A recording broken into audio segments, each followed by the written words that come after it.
Jason Lopez, age 35, slid 1,000 vertical feet on California's Timber Mountain on January 23, 2016. His brother-in-law, Rob Wayman, age 29, mounted a rescue. These are Jason's words. 500 feet below the summit of 8,303-foot Timber Mountain in California's San Gabriels, I heard my brother-in-law, Rob, give a single shout. I couldn't hear him over the swirling wind. I remember jabbing my trekking pole into the ground to try to get better footing on the icy scarp. I had the brief, horrifying sensation of slipping, like the kind that jolts you awake from a dream. Then, darkness. The trip had started out beautifully. Undeterred by the January chill, Rob and I had planned on a mellow day hike along the Icehouse Canyon Trail, which starts on packed snow right from the trailhead. We got going early that morning, reaching the trailhead just after dawn as the sun was filtering through the cedars. We saw one other hiker wearing crampons, which seemed like overkill. With the benefit of fresh Veda from my wife Jackie, who'd summited a week prior on microspikes, we'd settled on light-duty traction. And we felt vindicated when we arrived at the trail. It didn't seem nearly as icy as it had looked in Jackie's photos. With our spikes on, we made great time on the 4-mile, 2,600-foot ascent to Icehouse Saddle, where we stopped for lunch and admired panoramic views of the Cucamonga wilderness. The wind began to pick up a bit, so we decided not to linger. After the saddle, the terrain only got steeper as we hit a series of switchbacks. Blowing snow obscured most of the route's markers, but we had a GPS device showing us the trail, and we both considered ourselves fairly experienced hikers. About 400 feet before the top, we hit a stretch where melting and subsequent refreezing had created a sheet of ice. I stopped for a moment to rest and adjust my pack for better balance. And these are the brother-in-law Rob's words. About halfway between the saddle and the summit, I shouted down to Jason that we should move over about 20 feet to an exposed dirt patch, where the footing might be better. I expected to hear a response, but didn't. That was when I saw Jason go. His body twisted, and suddenly he was on his back and sliding downhill. I shouted at him to dig his spikes in, hoping that he could steer toward a nearby strand of trees. It was no use. He shot right past it and dropped out of sight.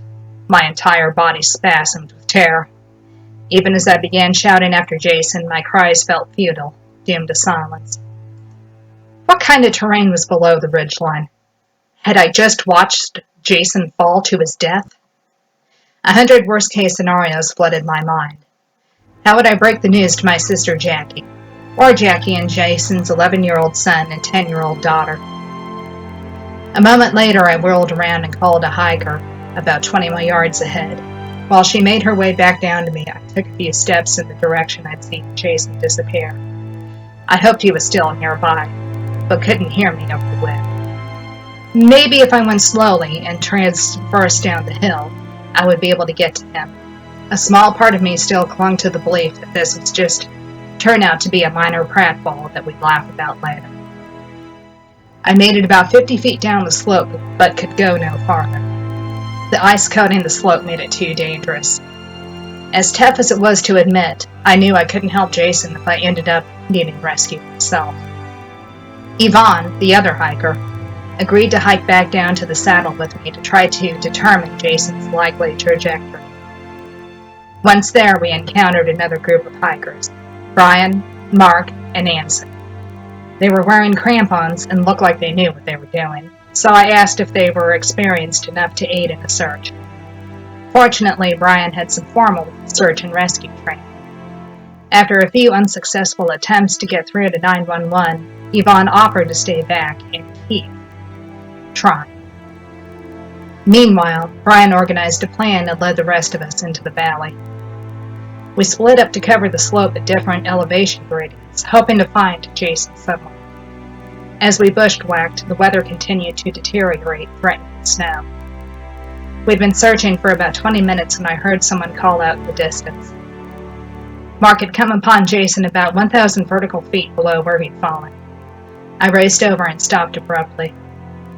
I could see a trail of blood dotting the snow. Please just let him be alive. Jason was unresponsive, and his body was wedged against a bush. His face was all bloody, and both eyes were swollen shut. He was writhing in pain and shivering, but he was alive. I couldn't immediately assess whether Jason had broken any bones, so the others and I tried to stabilize him in a position where he wouldn't accidentally slip any farther down the slope. We wrapped him in our extra jackets and a space blanket I'd packed. Mark hiked a short distance back toward the saddle and managed to get a cell phone signal from there. He relayed our GPS coordinates to San Bernardino County rescue personnel, who dispatched a helicopter. Then we could only wait. Jason still wasn't responding to any verbal commands. I felt a little better knowing that help was on the way, but I was also quietly fearful that the rescuers wouldn't reach us in time. After 20 minutes, I was relieved to hear whirring sounds nearby.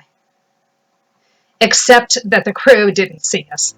Despite me frantically waving my blue fleece jacket, the chopper peeled off in another direction. Jason thrashed in pain, drifting in and out of consciousness as we waited for the chopper to come around again. Heavy snow began falling, decreasing visibility. 40 minutes later, the search and rescue team returned and sent 2 rescuers down on a rope. They strapped Jason into a stretcher and then put him in a body-sized basket lowered by cable. As the chopper began hoisting Jason up, the secondary control rope broke loose, sending the basket spinning wildly in midair. Finally, the helicopter pilot stabilized the basket and brought Jason in. Jason's words. I have no clear memory of the fall or the rescue. I was in a medically induced coma for 5 days, during which I had strange dreams and out-of-body thoughts. My skull was cracked in 2 places, including an orbital fracture over my left eye that partially blurred my vision. It's difficult to form words sometimes, a result of a brain injury similar to trauma from a car accident. My speech can be halting and confused. Every day since, the accident has gotten a little clearer. I think about what I could have done differently. More wilderness training could have helped. Better winter footwear might have too. But mostly, I realize that experience doesn't protect against lapses in focus, even small ones. And no matter how many mountains you've climbed, there are no guarantees against bad luck. The next story involves Nikki Rellin, age 40, who fell 45 feet during a canyoneering expedition in November 2013. These are Nikki's words. I gazed over the ledge of Montezuma Canyon in southeastern Utah, a grin spreading across my face. Even though I was pretty new to canyoneering, I'd already come to love the sensation of a racing heartbeat, adrenaline flooding my veins. I stepped off the jagged lip and began to plunge, relaxed but excited. After descending about 200 feet, I realized something was wrong. The rappel device wasn't giving me enough friction. I needed to slow down. I pulled hard on the rope and came to an abrupt halt. That's when I heard my harness pop. Then I was loose, falling into the 45-foot gap between me and the ground. Time slowed as my momentum gained, and eternity separated me from my fate. This couldn't be real. That's when I passed out. I came to and my left leg hit the uneven, rock-ridden ground, bearing the brunt of the impact. My helmet cracked into 2 pieces, as if it were made of clay. My sternum, ribs, pelvis, and a finger all broke, absorbing the impact of my fall. I felt my bones dissolve. My legs crumbled. I couldn't breathe. My friends rushed to my rescue as I lay with my head pointing downhill. I asked them to rotate my body so I could breathe. I'm a paramedic, so I knew moving a victim with a possible back injury might determine whether I'd ever walk again. But gravity was suffocating. If I couldn't breathe now, what did it matter if I'd be able to walk again? I could feel the bones shifting in my pelvis when my friends adjusted me, but that was probably the least of my worries. I remembered it was common to tear an artery and to severely damage internal organs during a high-impact incident. Being positioned in a rugged canyon further complicated my predicament. I could bleed out, in and out. I knew the proper protocol required applying a tourniquet since I was probably bleeding internally in my pelvic area. It would have to be placed above my hips, meaning that I would lose everything from the waist down. But in the frenzy of the moment, I couldn't directly my friends to apply one at all. Pain blotted out my thoughts. My companions descended farther into the canyon to signal a nearby motorboat for help. The captain called in a rescue team. An hour later, the medics climbed up to me.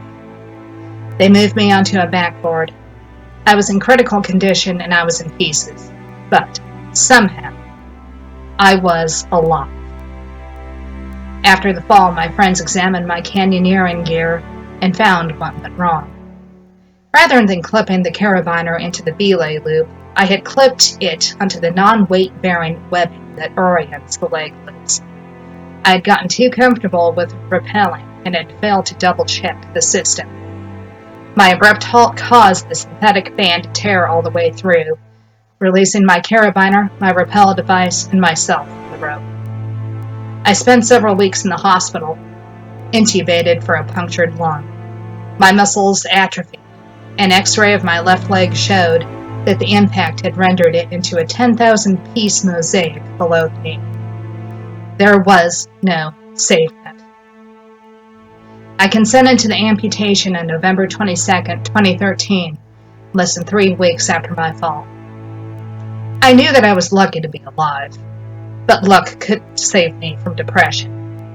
I couldn't walk. I had nerve pain. I grew frustrated when all my doctors urged me to drug myself back to health. My spirit weakened. Gone was the me ignited by adrenaline, the outdoors, or anything else. I sank into sadness. But sadness turned to indignation, and the indignation started to burn. Refusing to let circumstance cripple me, I decided to walk my way back to health. Barely 14 months after I lost my leg, I took my first steps on the 2,189-mile Appalachian Trail. I'd hiked this trail in 2006 and was hoping another through hike would offer me the same transformative experience. The Appalachian Trail offered the added safety of never being too far from civilization. I set out weak, but determined. On some nights, I wouldn't even sleep due to the relentless aches radiating from my leg. When infection struck, I dressed my beet red scabs time and time again. The skin burned with every step, but I kept going. I had to. I didn't like who I had become after my fall, and I needed to see who I would be after the hike. Out on trail, a common mantra was, no pain, no gain, no Maine. Maine is in the state. Although I was a flip-flopper and would end my hike in Virginia, this phrase rang particularly true for me. Suddenly you're in the middle of the wilderness. Even if you decide to quit, you have to walk 10 miles to the next road. So I moved forward as the socket of my prosthetic leg beat against the scar tissue. But that was nothing compared to what Katahdin had in store for me. I had heard about this mercurial mountain, but the weather looked fine at the outset of my summit bid, overcast and chilly, but not dangerous, and I was descended from the northern terminus sign up top. That changed. Once calm skies ripped with wind-driven rain, threatening to blow me off the mountainside, I decided to try to wait it out. Finding some protection behind a boulder, I crawled into my sleeping bag. But there was no hiding. I felt the creep of hypothermia and was terrified to be alone. By some miracle, I had cell reception. 2 hours after I called for help, a ranger came to my rescue. He and I crawled on our hands and knees down part of the mountain to minimize the fury of the 80-mile-per-hour wind. We made it down, but not unscathed. I suffered mild frostbite on my fingers and toes, presenting yet another setback on my journey. But I'd been through worse. Rather than beating me down, this hardship revealed to me how badly I wanted to succeed. On December 27th, 2015, after spending more than 9 months in the wilderness, I walked into Glasgow, Virginia, becoming the first woman with a prosthetic leg to through hike the Appalachian Trail.